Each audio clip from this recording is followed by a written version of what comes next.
Hey hunters, we have a lot of weapons in Moco, and a really common question is, what is the best loadout for each weapon? And that's exactly what we're going to take a look at today. We're going to go through all 12 weapons and what their best loadout looks like. An important disclaimer though, for each rift or each dojo, you might have to adjust a couple of things depending on my rift or dojo guides. Feel free to check them out if you want to know what exactly you have to change, but otherwise, those loadouts are working for pretty much everything else. As well, we have just had a new skin dropping, which looks really cool. It's the pizza slice skins. I really like this. I think we should try to get really quickly like a nice fit for that. Let's just check out the body. I feel like, let's see what could work. That looks nice, like the purple matching the, yeah, no, I think I would just go for this one. Overall, if you want to buy any skins in the shop, for example, feel free to support your favorite content creator out there. If you want to support me and this channel, make sure that's using creator code iTzu. I really appreciate that, but now let's get things started. We're starting things off with the baseball. This thing, it's not one of the stronger weapons, okay? The main thing on how I would play it, it's kind of like as a tank. And for that, we need the whistle because, well, we want to make sure that our DPS characters are staying safe, so the whistle is quite nice. You can go as well with a life jacket to keep yourself safer if you want to, but otherwise the whistle works for sure. Then some more healing as well, some more attack speed, really defensive rings, and as well passives to make sure that you're staying alive because you're a melee character and otherwise you just get bursted out. That's pretty much how it works. So you have to really go the safe option of a lot of healing, and as I said, with the whistle, if you want to tank for others, make sure that you bring that as well. But overall, not the weapon which I would recommend personally if you want to run this. It feels like it's not really useful for anything. Not JoJo's, not Rifts, not... I don't know. But let's move on to the next weapon, which is right now one of my favorites. The Electrofists can be played in so many different ways, and I just love it right now. One of the best things you can bring is the vitamins because it gives you defensive power and as well offensive attack speed, which is really nice. And then you can combine this with a couple of damage gadgets. Something which I like to bring as well is the spray. You can go with the multi-zapper or with the snow globe, depending on what you're playing, what type of map you're playing, how many bosses there are and everything.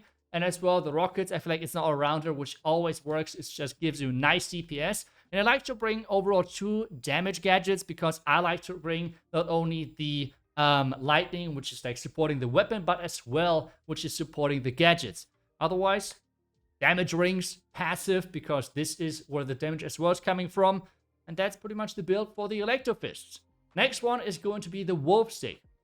Wolf Stick is just overall quite fun to play, I want to say. Especially in PvP, it's really strong. But if you want to play just normally, I would just go the full protection and pet route, which means you have the damage boost of the sticker for your pets and everything. You have Sheldon to spawn another pet. You can as well bring even like more protection, which is like the splash here, for example. Then as well, you can bring the chickens if you want to. I would not recommend them. They're just going down too quick, so it's not as useful. And then as well, some pet rings to make things even stronger and even more healthy.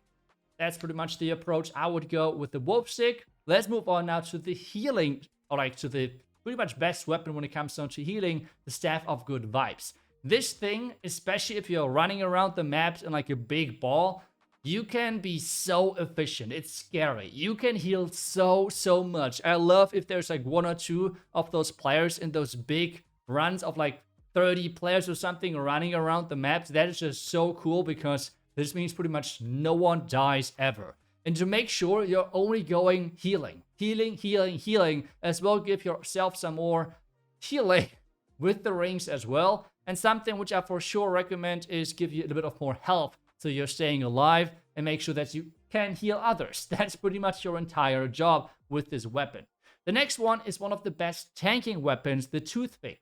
And, well, it's, I would say, the second best tank weapon. For the best, we're still getting there in the end, but this weapon pretty much is blocking 25% of the incoming damage, which is already quite a lot and is really nice. That's why we're going to bring the whistle to make sure that our bow, Electrofist, or portal players are staying safe behind us, because if there's something going towards them, they most of the time have no self-heal or something, which means you want to get those troops back onto you. This is really your main job of tanking, and this is what the entire build is around, which means healing, tanking, and as well dodging with the rings. That is the entire concept. As well, crit healing is more efficient, it feels like, than the overall healing boost. But this is really just the feedback which I've gotten from some of the top players, which are playing a lot of the tanking characters or weapons. Let's move on with the portal. On this one, you're pretty much free to bring a lot of different damage gadgets. I would not go for healing. You can go for that, but it's just more fun to do more damage, right? It's just way more fun.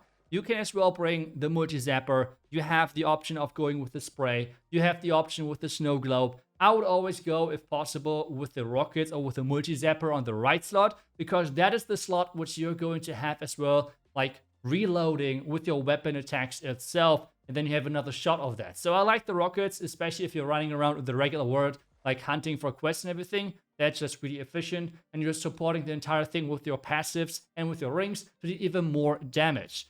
Let's move on to the next weapon, which is the CPU. This is kind of like the baseball in the beginning. I would not recommend this. It's just so much weaker. If you want to do a lot of splash damage, just go with the portal. You have all of the gadgets which are dealing with the rings and everything around it, just way more damage. You have as well the option of like going single target with the portal, so you have way more freedom than with the CPU. But if you want to play this, I would try to support it a little bit with a little bit more attack speed. Then as well, you have the option of the multi-zapper and the rockets, just to do even more splash and as well single target damage a little bit. Support that with your passives and with the attack then on the rings. But really, it's not the best weapon, unfortunately, so I would not recommend this. And otherwise, this game is pretty well balanced. So there's only a couple of those weapons which are like just below the rest. And that was unfortunately one of them. But going from one of the worst weapons to one of the best weapons. The bow is just incredibly strong and is one of the best single target DPS monsters in the entire game. It can take down anything within seconds, it feels like. And that's exactly what this build is around. Yes, I know the Dagger is not really for long range, but it just boosts your single target damage even further. And this is really where this entire thing shines. Yes, you can like exchange the Dagger if you want to go for more healing or something. That works totally fine. But if you want to maximize the DPS output, this build is what you should go with. As well, the unstable laser is not the most optimal one, but it's still the best if you want to maximize damage. If you want to go a little bit more passive, or like a bit more defensive, then you should go for chickens. And otherwise, that is pretty much what you want to go with, as well with the damage and with the crits then on your rings. But that's all about the bow. I think we can continue towards the next thing, and that is now the healing, the medicine ball.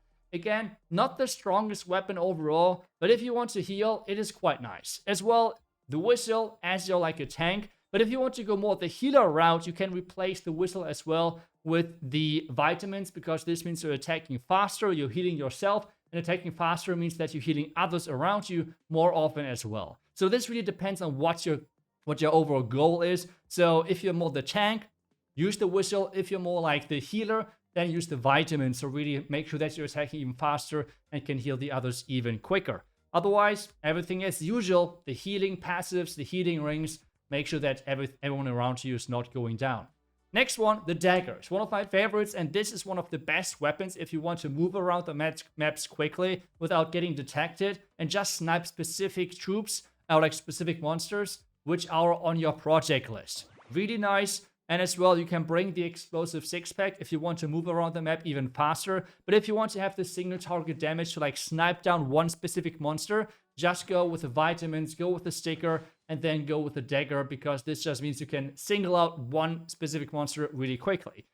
The passives and as well the rings are supporting a bit more the healing, so that you're not like going down right away, because sniping a specific monster will still take some time, so you need to make sure that you're not going down right away. So you need that healing, and that's where we're going as well, bringing the crit healing on the ring to keep you alive a little longer. But that's pretty much the setup. I would go then with the Dagger. Now we're coming to the best tank weapon in the game, and for multiple reasons. First off, you're having a dodge chance as soon as you're spinning of like 20%, which is already a lot of damage reduced. And on top of that, you can hit guards through their shield, which is a massive, massive edge over all of the other melee weapons. And this means your spin is pretty much endless and you can just deal so much damage. This is what one of our tank players, Zasha, has played over all of those different rifts as well.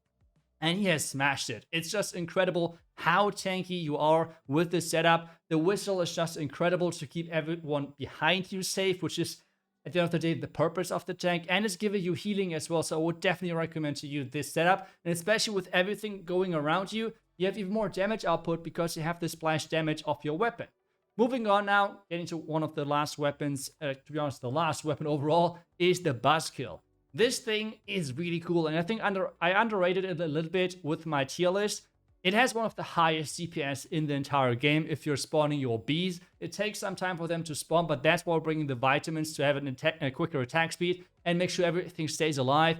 I like to bring the Sheldon because this means that you have another pet which is getting boosted up by your rings. You can bring as well the life jacket if you feel like your bees are going down a lot, but I just prefer the Sheldon because as well it has some taunt and it takes 50% less damage with the ring. With the pet ring, it has like nearly, I don't know, like another times the hit points on top. It's just crazy how many hit points it has. And then with the passives and with the pets, with the pet ring, so just supporting the entire setup.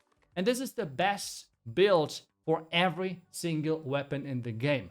Let me know if you would do anything different or if you would agree overall with the list. A huge shout out goes to Janosch and to Sasha, two of the players I've played pretty much all of the rifts together and who have played with me there a lot, so I really appreciate that they're giving some feedback here as well. So those builds are pretty much as well with their feedback. Huge shout out goes to them.